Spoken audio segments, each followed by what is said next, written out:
Mateus 24, 32 a 44, diz o seguinte: aprendei, pois, a parábola da figueira.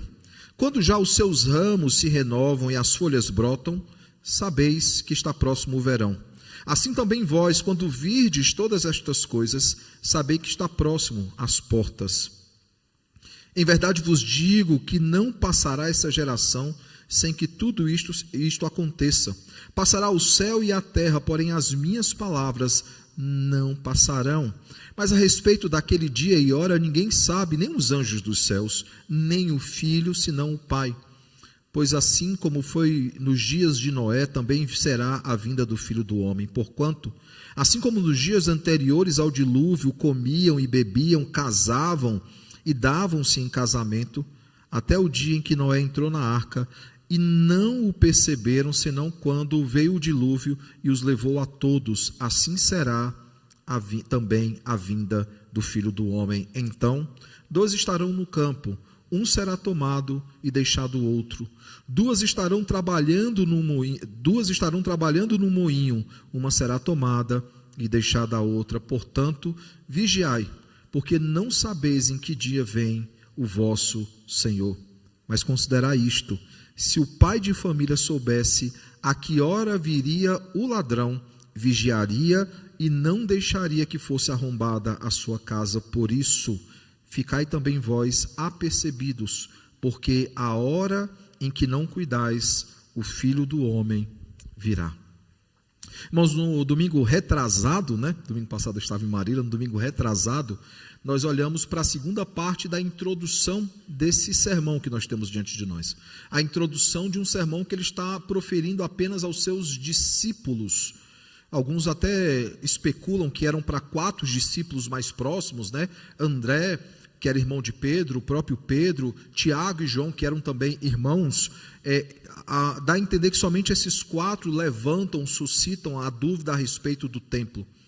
Mas nós vimos que Mateus ele fala em discípulos, então possivelmente, por mais que a dúvida tenha sido suscitada por esses 4 discípulos, todos estão presentes no momento que Jesus profere essas palavras. E eu falei isso hoje para os alunos da catecúmenos, Nós tivemos aula hoje sobre escatologia.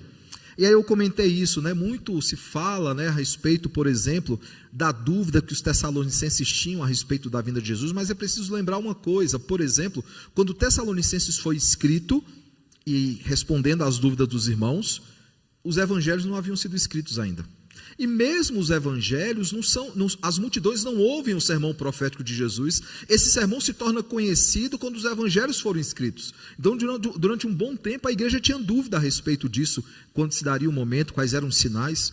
Na verdade, temos essas dúvidas até hoje ainda, E aí nós olhamos então para a segunda parte do sermão introdutório. A primeira parte foi Mateus 24, 1 a 14, e no sermão passado nós olhamos para Mateus 24, 15 a 31, sobre a segunda parte da doce esperança. E nós vimos que Cristo, o profeta da igreja, ele nos admoesta, ele nos chama à santidade e a uma vida piedosa. O profeta da igreja, Cristo, ele nos exorta, nos conclama a uma vida de prudência e de vigilância. E também ele nos consola, e ele consola a sua igreja mesmo em tempos difíceis, porque ele deixa claro que os dias serão maus, e os dias são maus. Mesmo em tempos difíceis, ele também traz uma mensagem de consolo, e essa mensagem de consolo é a respeito da esperança e da promessa que nos foi feita, a doce esperança ou a viva esperança, como Pedro diz. Nós aprendemos então, irmãos, que essa mensagem, ela primeiramente nos chama a uma vida de santidade, uma vida de piedade, para vivermos para a glória de Deus. Para isso fomos chamados, por isso nós estamos aqui, para viver para a glória de Deus. Mais uma vez, se Deus quisesse apenas nos salvar, Ele nos salvaria e já nos recolheria a sua augusta presença, para que não fôssemos mais tentados por esse mundo. Mas há um motivo para estarmos aqui. Há um motivo que Ele nos conserva, que Ele conserva o seu povo, o remanescente fiel, e esse motivo é para que as portas do inferno não prevaleçam nesse mundo, porque é uma igreja que avança, é uma igreja que arromba as portas do inferno, é uma igreja que não está acuada, é uma igreja que é militante no sentido teológico da palavra. E essa igreja um dia ela será triunfante, vitoriosa em Cristo. Já somos, né, como aprendemos hoje no Catecúmenos, mas ainda não somos, porque ainda há um último momento, que é o ressoar da trombeta. Segunda coisa, irmãos, essa mensagem, ela não apenas nos chama, ela nos alerta para a prudência e para a vigilância, para ficarmos atentos aos sinais da segunda vinda de Cristo, como o próprio texto de hoje nos disse, né? Se um pai de família sabe que a sua casa vai ser assaltada, ele toma providências. E a igreja precisa estar constantemente alerta, ela não pode baixar a guarda, ela não pode se acomodar. Interessante aqueles que assistiram o filme Gladiador, né? Há um momento que o Russell Crowe, que é o gladiador, ele perguntou: como é que estão os meus exércitos, né? Assim, eles estão um pouco acima do peso, um pouco ociosos, porque já haviam anos que eles não batalhavam, estavam apenas lá esperando alguma guerra, né? E a igreja que não se prepara para a vinda de Cristo, ela fica ociosa, ela fica acomodada e ela tende a baixar a guarda, como infelizmente temos visto nos nossos dias. Uma igreja preguiçosa, uma igreja que não está envolvida com a causa do Evangelho. Me refiro à igreja como um todo, não vou falar especificamente, né? Há sim porções do corpo de Cristo aí atentos, alertas, mas grande parte da igreja brasileira, pelo menos, e se eu falar do mundo é pior ainda, está bem acomodada e bem descansada, como se não tivesse às nossas fronteiras uma guerra acontecendo. Terceira e última coisa, essa mensagem não apenas nos chama, essa mensagem, irmãos, não apenas nos alerta, essa mensagem também nos encoraja, ela nos encoraja à esperança, ela nos encoraja ao consolo, para aguardarmos ansiosos a gloriosa volta de Jesus Cristo, o retorno do Rei. E sim, irmãos, Tolkien, ao escrever esse livro, ele está citando indiretamente o retorno, né? Para quem não percebeu, o Senhor dos Anéis é construído em cima dos 3 ofícios de Cristo. Você tem lá Gandalf, que é o profeta, você tem o Frodo, que é o sacerdote, aquele que se entrega, aquele que oferece o sacrifício, a própria vida, e você tem o rei, que é Aragorn, né? Os 3 ofícios de Cristo ali, e o retorno do rei é justamente se referindo ao retorno glorioso de Cristo. A pergunta então que ficou para a nossa reflexão foi: nós confiamos na promessa, naquela promessa que nos foi feita por Cristo e repetida tantas vezes nas Escrituras, nos livros do Antigo e Novo Testamento e também, principalmente em Apocalipse? Bem, irmãos, hoje Cristo ainda vai tratar sobre o fim dos tempos, só que ele vai começar a fazer isso por meio de parábolas. E aí nós temos uma grande porção, um grande bloco, que é Mateus 24, de 32 a 51. Por quê? Porque está intimamente ligado às 2 parábolas, a parábola da figueira e a parábola do bom servo e do mau servo. Quebrei por questão de tempo, mas elas estão intimamente interligadas, como se fosse um ensino apenas, mas não apenas elas. Logo depois Jesus vai propor outras parábolas. Nós temos a parábola das 10 virgens, nós temos a parábola dos talentos, 2 bem conhecidas. E aí talvez isso suscite a pergunta, né, pastor, faz parte das parábolas do reino? E aí a gente vai ter que rememorar o que nós já vimos meses atrás, ou eu acho que ainda em 2024. Jesus, ele ensina, irmãos, o Evangelho de Mateus, ele enfatiza também os 3 ofícios de Cristo. Ele é, por exemplo, o sacerdote, aquele que se entrega em nosso lugar. Ele é o rei, por isso tantas parábolas do reino, mas ele é também o profeta. Ele não diz, assim diz o Senhor, ele diz, eu porém vos digo. Ele é a própria boca de Deus entre os homens, porque ele é verdadeiro Deus. E aí, dentro disso, Jesus ele tem vários sermões dentro dos escritos de Mateus. Nós temos, por exemplo, o Sermão do Monte, talvez o mais conhecido de todos. Temos o sermão escatológico e temos parábolas do reino. Por exemplo, Mateus capítulo 13 tem parábolas do reino, Mateus capítulo 20 tem parábolas do reino, Mateus capítulo 21 tem parábolas do reino, Mateus capítulo 25 tem parábolas do reino. E aí isso já pergunta, e Mateus 24? É também parábolas do reino? Por que se suscita essa discussão, irmãos? Porque sempre que é uma parábola do reino, Jesus diz, e o reino dos céus é semelhante a isso. Aí propõe uma parábola. E nós não temos aqui nesse texto essa fórmula de Jesus. Lembrem que os sermões também são pautados pela mesma coisa. Sempre que Jesus terminava um grande sermão, e nós veremos isso, por exemplo, no capítulo 26, diz o seguinte: tendo Jesus acabado todos esses ensinamentos, Os outros sermões, o Sermão do Monte, você pode olhar no final do Sermão do Monte, vai dizer a mesma coisa. Então, os grandes sermões, eles têm uma fórmula, assim como as parábolas do reino também têm uma fórmula. Só que Mateus 24, irmãos, fala de aspectos concernentes ao reino dos céus. E se você pegar com cuidado as parábolas do reino, você vai perceber que elas têm umas características bem definidas, como um roteiro homilético, um roteiro de ensino ou pregação. Por exemplo, em Mateus 13 nós temos a revelação do reino. Por meio das parábolas, Jesus descreve a natureza do reino, descreve o crescimento do reino e o valor que esse reino tem para o Senhor. Já no segundo bloco, que é Mateus 21 e 22, eu citei 20, perdão, é 21 e 22, nós temos a rejeição do reino. E nós vemos claramente, irmãos, ele ilustrando a recusa de Israel em relação ao reino e a aceitação dos gentios em relação ao reino. É um bloco muito bem definido. E aí temos o terceiro bloco, que é a consumação do reino, que é Mateus 25. Só que Mateus 24 também fala sobre essa consumação do reino, retrata o juízo final, a entrada do reino e como a igreja precisa estar preparada para o retorno do rei.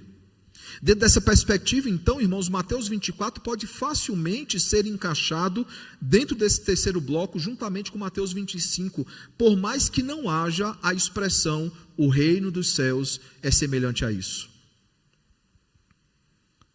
Assim, irmãos, faz sentido olhá-la como parábolas do reino, mesmo que não haja essa fórmula já tão conhecida. E em todas essas parábolas, Jesus ele enfatiza as mesmas coisas. Por exemplo, que esse reino ele é espiritual, ele não é um reino físico, por mais que fisicamente ele será manifesto em novos céus e nova terra, mas ele é acima de tudo espiritual, e a batalha dele é acima de tudo espiritual, não é contra carne nem contra sangue, mas contra principados e potestades. Segundo, irmãos, esse reino ele é universal, universal no sentido teológico da palavra, ou católico, que é o termo conhecido, hoje virou nome de igrejas, nomes de igrejas, mas o sentido de catolicidade, uma igreja que está presente em todas as eras, em todas as épocas, e alcança todos os povos, não apenas judeus, mas também gentios. Mateus tem essa preocupação quando na genealogia de Jesus ele diz que há mulheres gentílicas naquela genealogia. Quando anunciado o nascimento de Jesus, são os magos do Oriente gentios que anunciam o nascimento de Jesus, ou quando Jesus propõe as parábolas do reino, ou até mesmo no final quando ele diz que nós devemos pregar esse evangelho a toda criatura, a todas as nações. Esse reino, irmãos, ele exige fé e arrependimento para que sejamos súditos desse reino, e nós sabemos que a fé e o arrependimento são tratados conosco em nossos corações pelo próprio Senhor. Esse reino ele é gracioso, ele não é meritório, não é por méritos nossos, mas pela graça do Senhor. Há somente um que consegue cumprir os méritos e o faz, que é Jesus Cristo. E por fim, irmãos, esse reino ele se consumará no reinado eterno de Cristo, quando ele retornar em glória e fizer nova todas as coisas, e começar então aquilo que nós conhecemos como dia eterno, estado eterno, o novos céus e nova terra. Como veremos, irmãos, em Mateus aí 25, 31 a 46, quando formos olhar mais para frente, nós veremos isso claramente.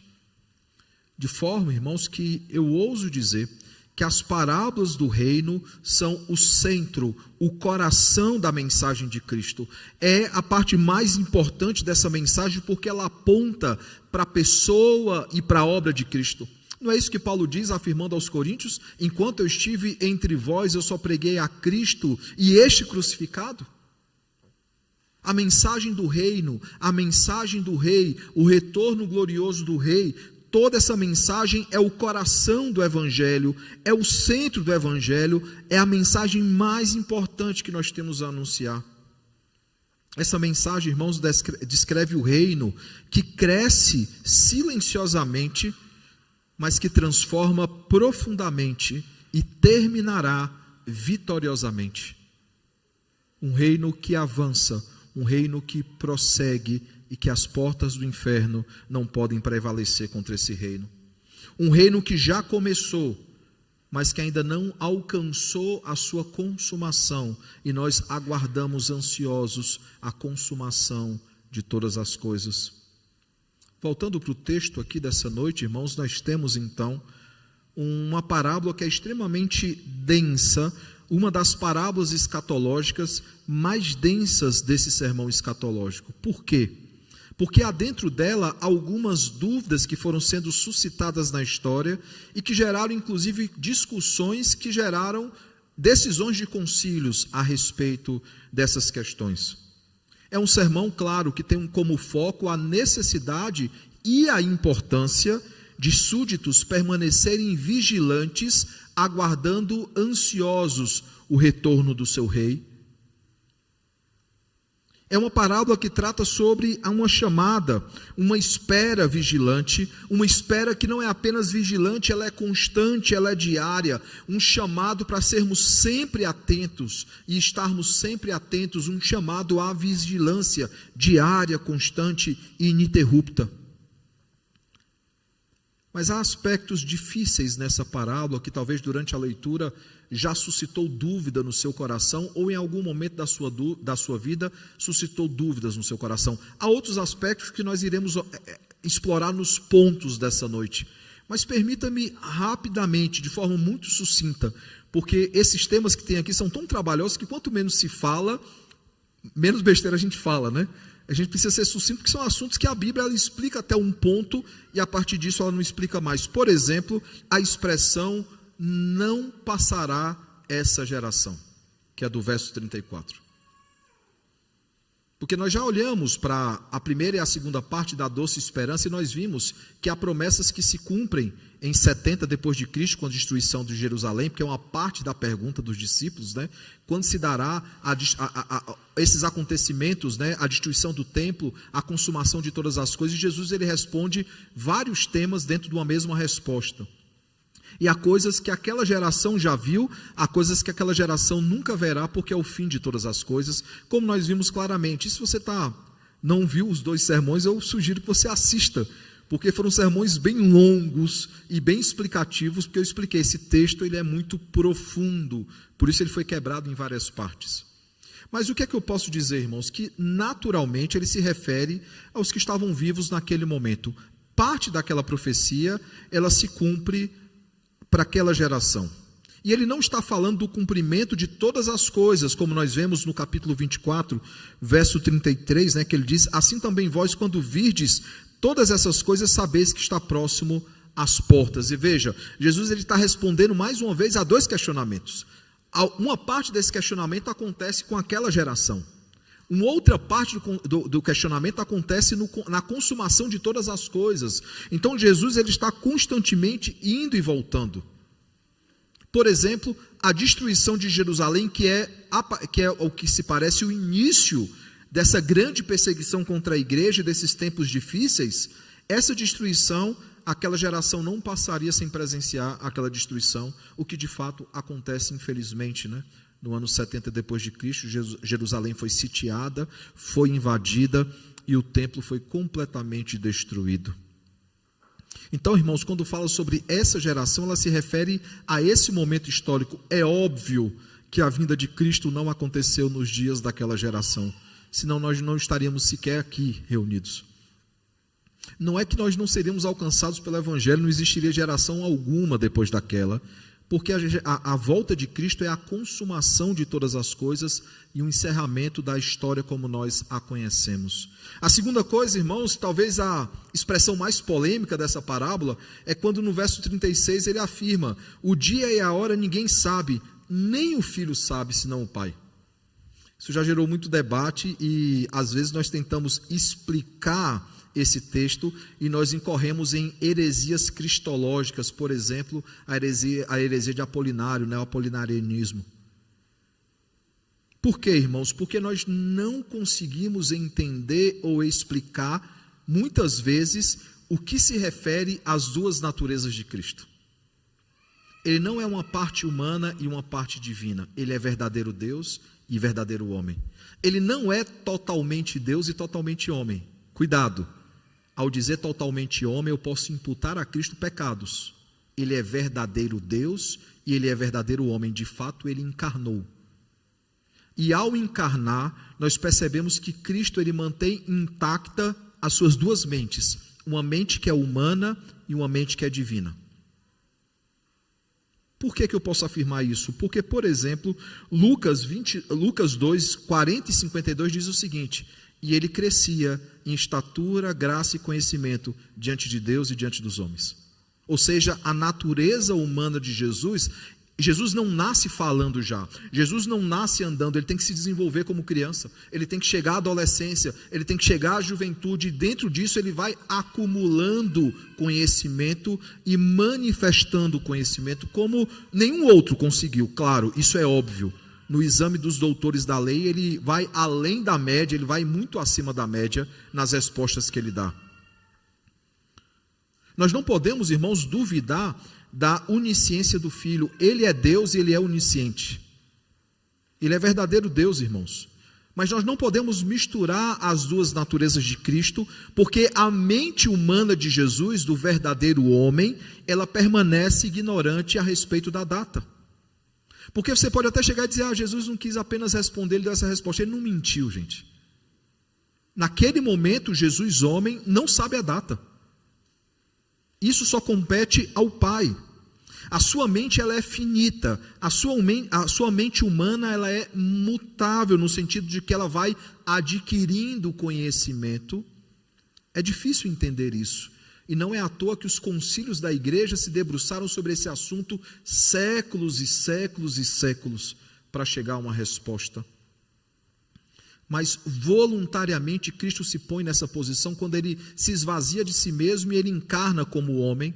Por exemplo, o Deus Filho, antes da encarnação, ele é onipresente, sim ou não? Mas quando ele encarna, naquele momento ele continua onipresente, ou o seu corpo o limita a alguns lugares?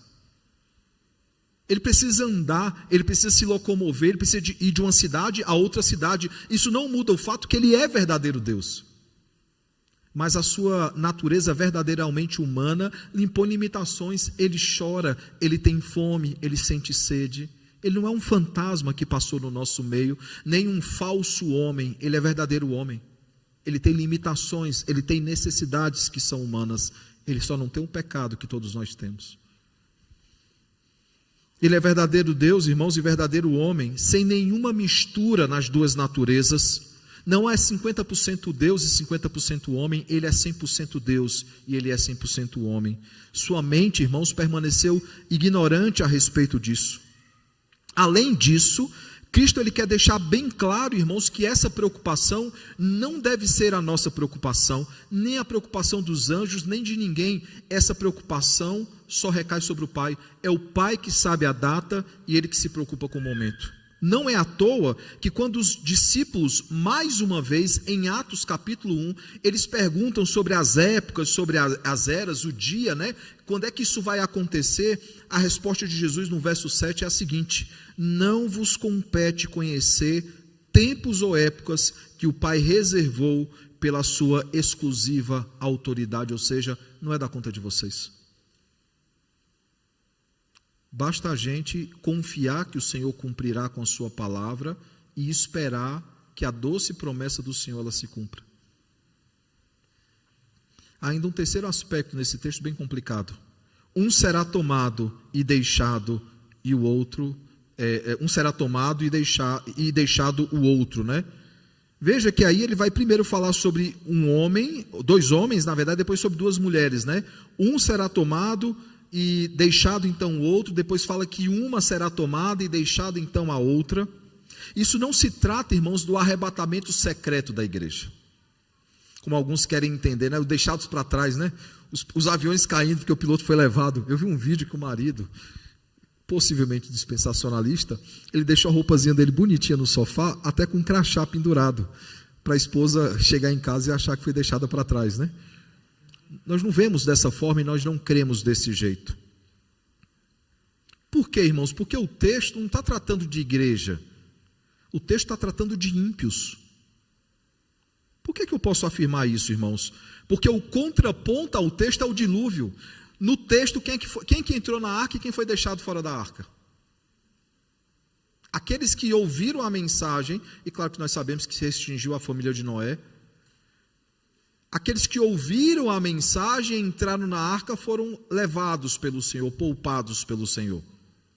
Mas aqueles que não deram ouvido, que continuaram comendo, que continuaram bebendo, que se casaram, que se deram em casamento, eles foram deixados para trás, não vou usar essa expressão, mas eles foram deixados ali, e ao serem deixados ali, eles foram tragados pelas águas do dilúvio.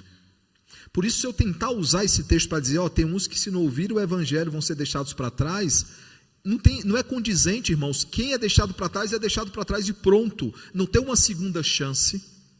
Por isso o texto fala sobre vigilância.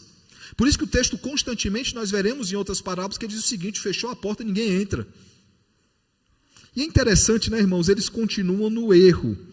Você olhar depois com calma, o motivo do dilúvio e do juízo de Deus eram justamente os casamentos que Deus não aprovava.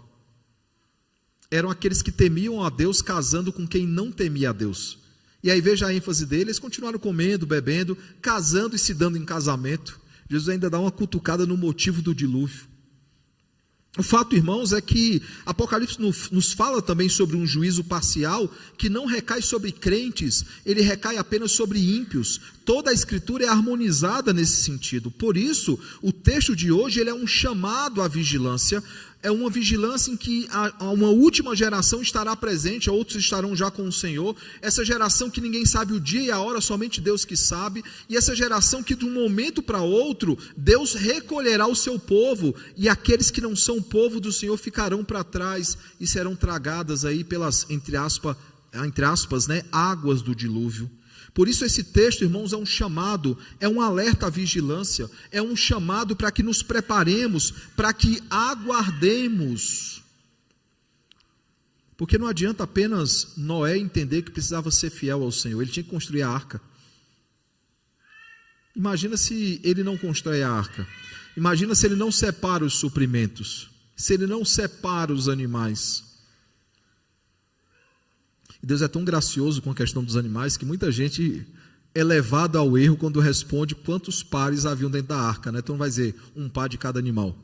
Não, irmãos, havia animais que tinham 7 pares. Os animais que eram usados para o sacrifício, Deus separou 7 pares de cada.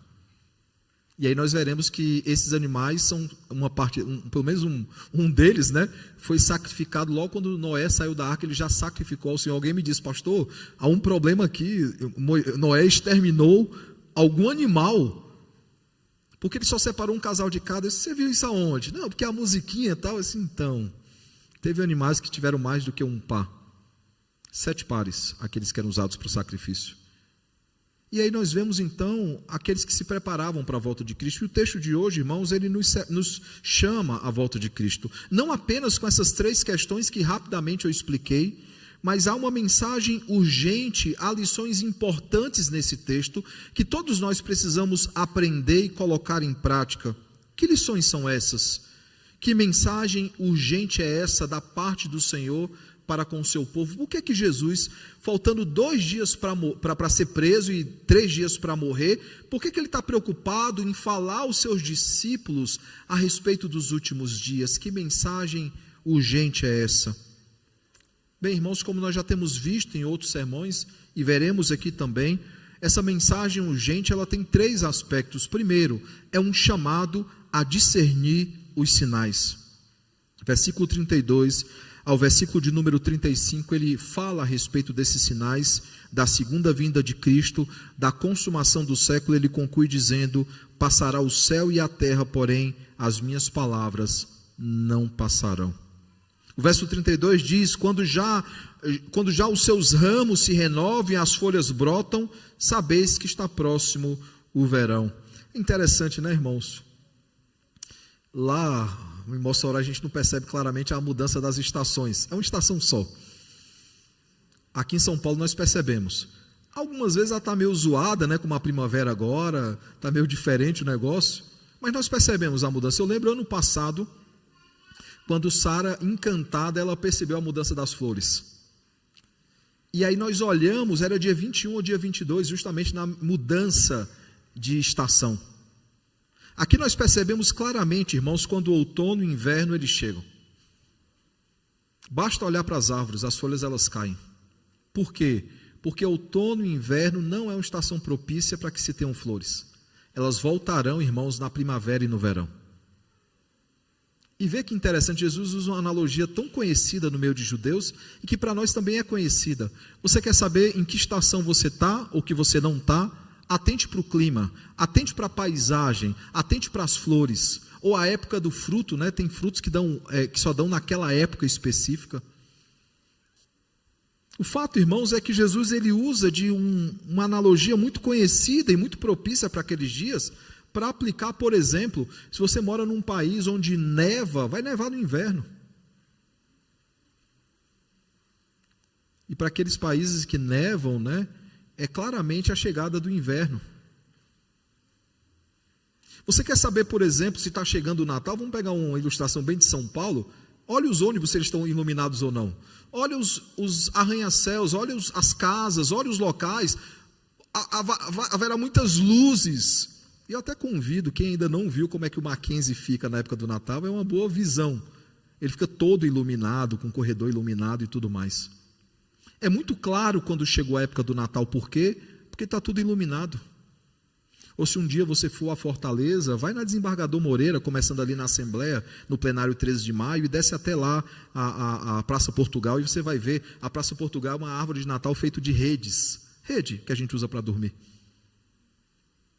Jesus ele usa então um sinal muito claro dizendo, quando chega o verão, todo mundo sabe que o verão chegou. Porque começam então a brotar os ramos.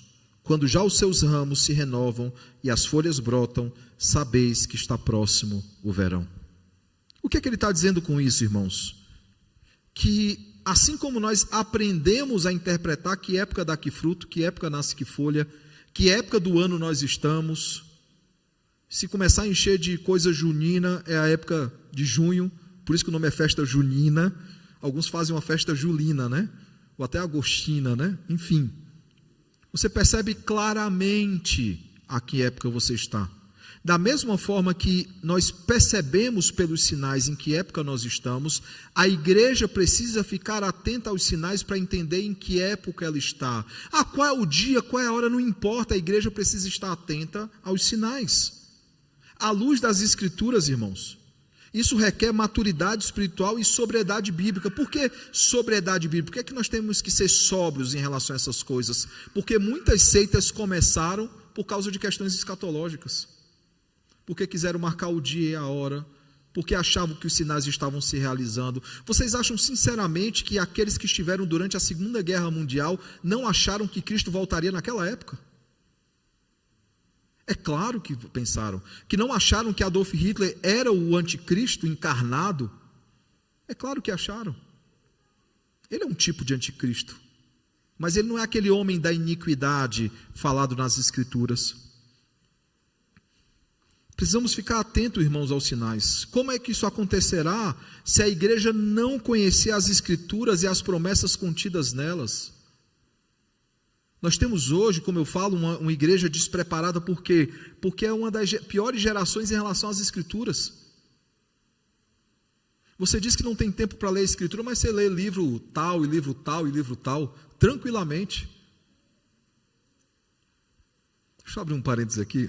Gente, Café com Deus não é um livro bom. Aproveitando, vai ler outro livro. Eu sugiro alguns para vocês. E essa geração lê de tudo, mas não lê nada das Escrituras.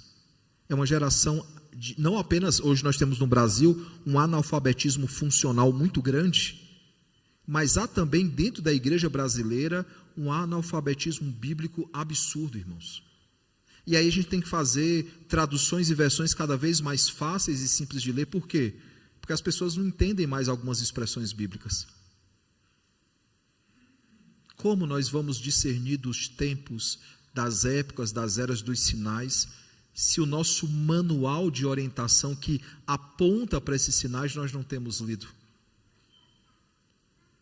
E aí tentamos dar explicações mirabolantes para alguns eventos históricos. Por exemplo, o sol se converterá em sangue, um dia sem sol, um eclipse. Fogo cairá do céu. Meteoritos ou pedras entrando na nossa atmosfera gera isso, gente. Gera fogo caindo do céu. Precisa de nada muito sobrenatural não, irmãos. Deus usará, como nós já vimos nos outros sermões, a própria criação como instrumento de juízo contra os ímpios. Por isso, nós precisamos nos aprofundar no estudo das Escrituras, bem como nas promessas e sinais que foram deixados para nós na palavra de Deus. É isso que é dito no verso 35, passará o céu e a terra, porém as minhas palavras não passarão. Segunda coisa, irmãos, esse texto nos chama à fidelidade, a permanecermos fiéis, não apenas a discernir os sinais, mas permanecer fiel. O verso 37 a 41 trata sobre isso, mas perceba especificamente o verso 37 a 39. Pois assim, como foi nos dias de Noé, também será a vinda do Filho do Homem. Alguém vai falar, mas é porque vai vir um dilúvio? Não. O 2012 traz, né, são construídas inclusive arcas, né? Gente, esse filme é de 2013, tá? Então, se você não assistiu, problema seu. Não é spoiler, tá bom? Então, eles constroem grandes arcas. Essa é a solução que eles acham. Por quê? Porque há um grande dilúvio. Não. A Bíblia é muito clara que daquela forma Deus não procederá mais. Pode haver tsunamis e tudo, mas o dilúvio, nas proporções que foram nos dias de Noé, não acontecerá mais. Então, antes que alguém olhe e fale assim, como nos dias de Noé, assim será a vinda do Filho do Homem, ele está falando sobre a urgência do juízo de Deus e a igreja se preparar para esse juízo. Porquanto, assim como nos dias anteriores ao dilúvio, comiam e bebiam, casavam e davam-se em casamento, lembrando que Noé anunciou, ele é um arauto de Deus, ele anuncia a mensagem do Evangelho. Pedro nos fala sobre isso, outros autores nos falam sobre isso, como autor aos Hebreus. Diz que até o dia em que Noé entrou na arca, e diz o seguinte, e não o perceberam, né? Senão quando veio o dilúvio e os levou a todos, assim também será a vinda do Filho do Homem. Irmãos, nos dias de Noé, mesmo com a mensagem, né, que foi anunciada para eles continuavam vivendo normalmente. Eles comiam, eles bebiam, e não é num contexto nosso, né, de comida e bebida, isso são necessidades básicas que todos têm, mas o sentido aqui é que eles faziam grandes banquetes, grandes festas, né, eles não estavam preocupados com a mensagem de Noé. Eles se casavam, eles se davam em casamento, como eu já disse, né, esse é o grande problema ali retratado em Gênesis 6, de 1 a 3. Além de continuar, irmãos, trabalhando normalmente, eles continuavam vivendo a vida deles. E sabe, há muitos crentes que estão fazendo a mesma coisa. Assim como aqueles homens não estavam preocupados com a mensagem do juízo, assim como aqueles homens não estavam preocupados com a chamada à mudança, de serem fiéis ao Senhor, muitos crentes vivem do mesmo jeito. Ou no seu planejamento de 2026, que você já deve estar preparando aquela listazinha do que vai fazer, do que não vai fazer, o que foi bom em 2025, a volta de Cristo é um dos seus objetivos para o ano 2026. Quanto de nós aguarda ansiosos e desejosos a volta de Cristo? Porque, irmãos, os dias são maus. Há sinais que em outros momentos da história também se manifestaram, mas não com tanta publicidade. Uma coisa acontece na Indonésia, a gente sabe imediatamente. Claro que eu imagino que ainda é o princípio das dores e as coisas tendem a piorar um pouquinho mais.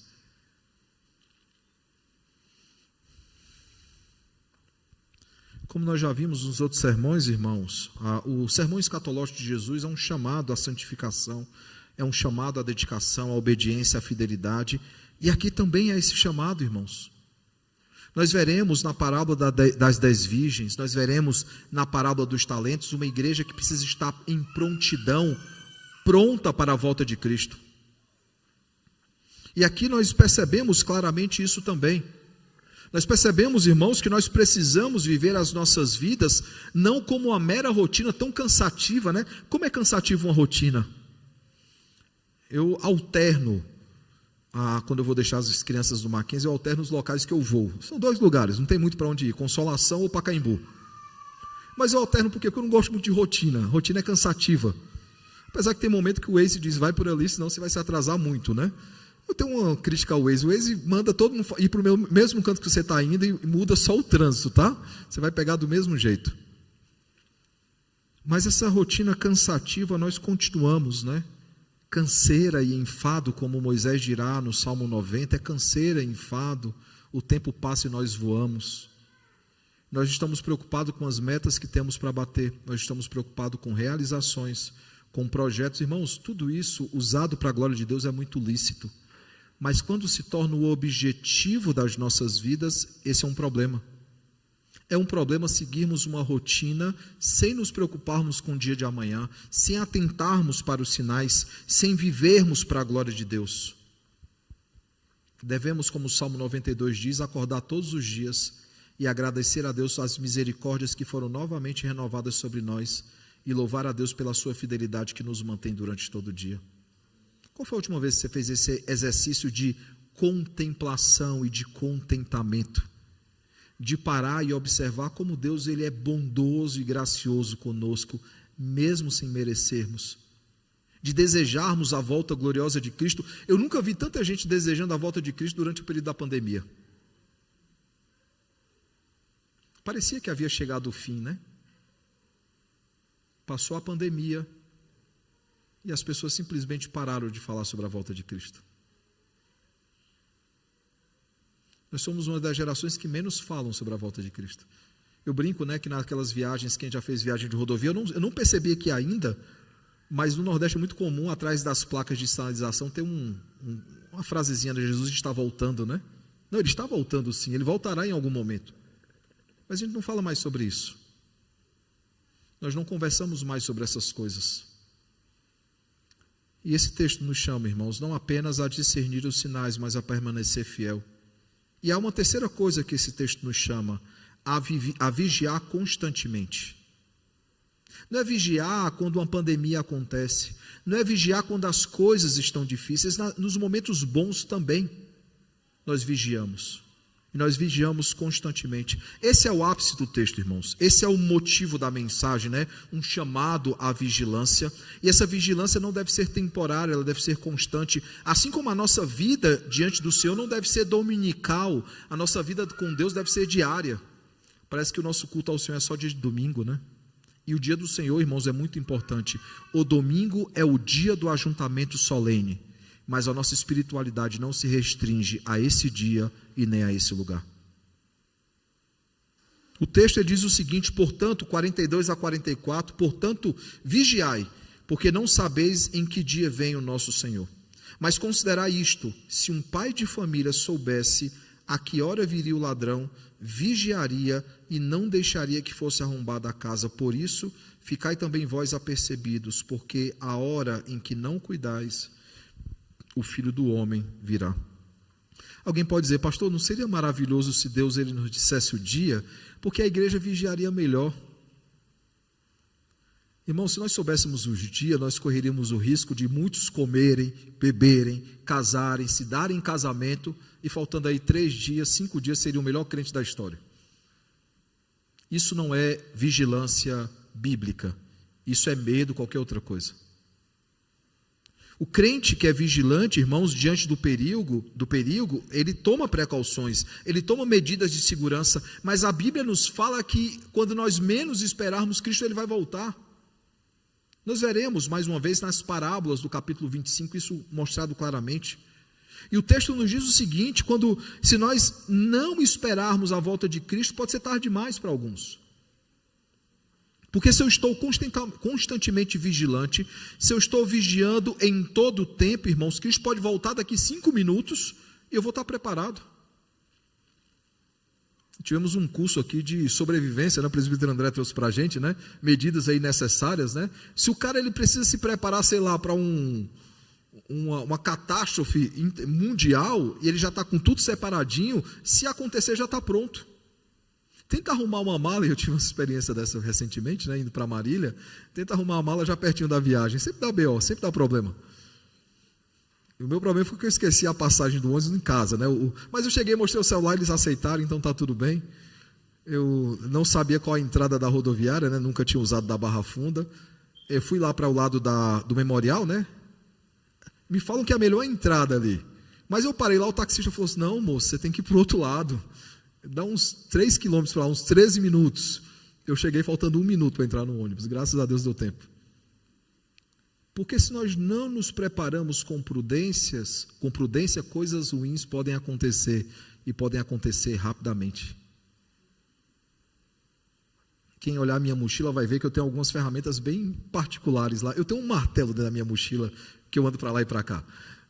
É ou não é, Flávio? Flávio já viu um martelo pequeno, eu comprei na internet para deixar dentro da mochila. Um dia o professor falou assim, eu estou precisando disso. Está aqui, professor, eu tenho. Cara, por que você anda com essa coisa dentro da mochila? Vai que precisa, e precisou. Essa é a vigilância constante, a prudência constante. Claro, irmãos, que nenhum eleito se perderá. Nenhum eleito será deixado para trás. Deus, ele levará todo o seu povo. Mas esse texto é uma chamada à vigilância. Não é uma chamada ao medo de ser deixado para trás, mas um chamado à expectativa. Fala para o teu filho e para a tua filha que daqui uma semana ou daqui um mês vocês vão para o zoológico. Fala isso para ela. O que é que vai acontecer? Ela não vai dormir. Ela vai falar, papai, já chegou. É o dia. Falta quanto tempo? Porque esse é o sentimento de alguém que espera por algo. E a chamada à vigilância, irmãos, não é chamado ao medo, é chamada à expectativa. Uma expectativa que é alegre, que é graciosa, uma expectativa de contentamento. O rei está voltando. Quando ele voltará, não sei, mas ele voltará para buscar o seu povo e para reinar com o seu povo eternamente. Pode demorar dias, meses, anos, mas haverá um momento que a trombeta ressoará, anunciando que o retorno do rei aconteceu. Por isso, irmãos, nós precisamos estar vigilantes todos os dias, não apenas aguardando a volta de Cristo, mas anunciando o seu retorno glorioso. Eu pergunto então, que aplicações nós podemos tirar do texto dessa noite? O primeiro deles, nós aprendemos, irmãos, que é preciso, primeiro, ficar atento aos sinais, discernindo as épocas, os sinais, sabendo que vivemos o princípio das dores, os últimos dias. Os últimos dias são aqueles que antecedem o último dia, que é o retorno glorioso de Cristo. E nós precisamos ficar atentos aos sinais, irmãos. Olhando, percebendo claramente, dizendo, há sinais que ainda não haviam acontecido, mas que estão acontecendo, ou seja, a contagem regressiva está acontecendo, o relógio está contando e chegará o momento do retorno glorioso do Rei. Segundo, nós precisamos, irmãos, viver fielmente, manifestando frutos dignos do Senhor, andando de modo digno da nossa vocação, da vocação que fomos chamados pelo Senhor.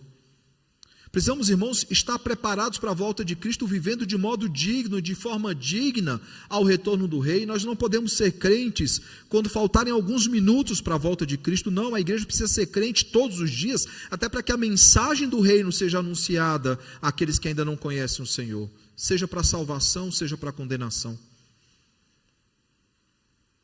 É uma igreja que fica atenta aos sinais, mas uma igreja que vive fielmente, biblicamente, aguardando o retorno do Rei e manifestando os frutos do reino. Precisamos ficar atentos aos sinais, viver fielmente. Por fim, precisamos vigiar constantemente, sabendo, irmãos, que Ele voltará e que precisamos ser achados dignos de Cristo, sendo testemunhas até os confins da terra. Os dias são difíceis, nós anunciamos o Evangelho. Anunciar o Evangelho pode privar a nossa liberdade, nós continuamos anunciando o Evangelho. E nós não nos cansamos, e nós continuamos firmes no Senhor. A pergunta que eu faço é, estamos alertas? A igreja do Senhor é uma igreja que está alerta ou uma igreja que está acomodada? E o meu temor, irmãos, é que nós temos uma igreja muito acomodada, que não fala mais sobre essas coisas, que não espera mais sobre essas coisas, mas que precisa urgentemente voltar a falar sobre isso. Qualquer hino sobre a volta de Cristo, sendo uma boa letra ou uma má letra, né? Eu falo isso porque tem um clássico, eu discordo totalmente da doutrina dispensacionalista, que é essa doutrina que Deus vai retirar o povo e que alguns vão ser deixados para trás, dentre outras coisas, mas não tem como a gente não gostar daquele cântico antigo, né? O mercado está vazio. Todo mundo conhece? O rei está voltando? Aquele cântico antigo, ele tem alguns erros teológicos, né? Mas ele faz parte da infância de muitos aqui.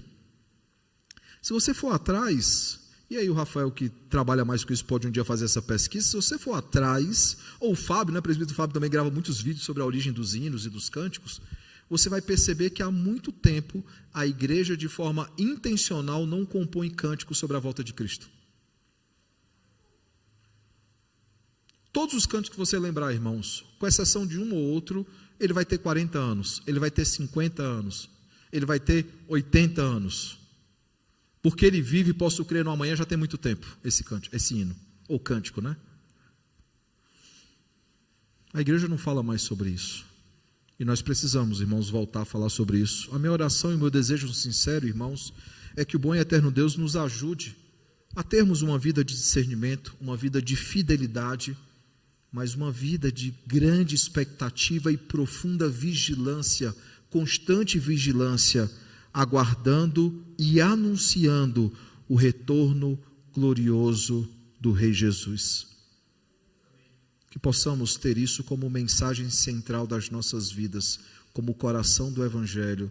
Cristo, ele voltou para o Pai, mas assim como ele voltou para o Pai, ele voltará para buscar a sua igreja. Assim como ele foi, ele voltará e ele fará novas todas as coisas. Ele consumará o seu reino e nós veremos o reinado de justiça implantado aqui nessa terra, diante dos seus súditos, em novos céus e nova terra.